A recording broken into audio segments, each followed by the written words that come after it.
All right, turning to the weather now, and Rob is here in for Sean this afternoon. Got some rain in the forecast? Yeah, I think it'll arrive sometime during tomorrow afternoon. I think driven by the heating of the day. You've noticed the haze is out there, but also the humidity is starting to creep up, and that's just a sign that it feels like summer, and that means summertime thunderstorms. So let me get into it. I'll show you some cameras. I've been showing you these earlier just because it does illustrate the haze that's in place.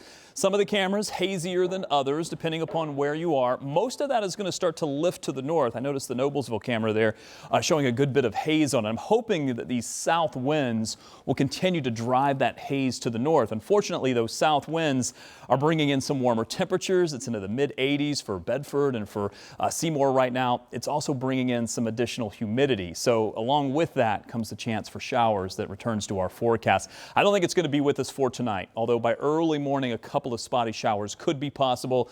I've been pointing out that many of these locations we're looking at some of the heavier rain starting to arrive with that batch of moisture, but that'll take some time before it finally gets here. Won't happen tonight. Partly cloudy skies, 68 for the overnight low. By tomorrow, we're looking at rain chances popping up during mainly the afternoon, but even this particular computer model, look at 6 a.m., it's got a couple of showers trying to pop up even through mid-morning, and by midday, once we get into the afternoon, though, you see a lot more coverage begin to pop up.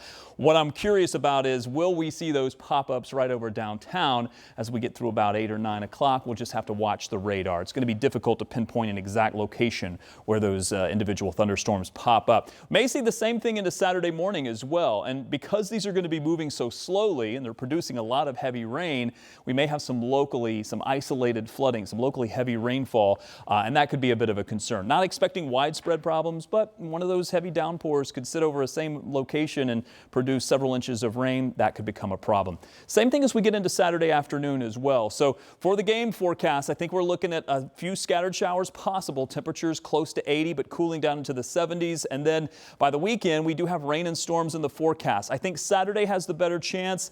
Let's call it more of a stray storm on Sunday. And that kind of stray or isolated storm chance stays with us all the way through into early next week. But the temperatures are certainly going to stay into the 80s all the way at least through Thursday. Let's talk traffic. A couple of things I want to make you aware of here as well. We've been talking about the concerns on the west side with the water main break and a couple of accidents here at Washington and 465. Let me take you to the north. 465 eastbound. This is right at Keystone. We're looking at an accident on the interstate. This is the live picture. It does have multiple lanes blocked. Now, this was completely blocked earlier where no traffic was going through, but now it appears that some traffic is able to get by in the left 2 lanes, or perhaps using the emergency lane there as well. As you can see, emergency vehicles are on the screen. There are at least 3 lanes that are blocked. This is going to cause big problems heading eastbound on 465. The camera here is at Keystone, but this is going to be just east of Keystone.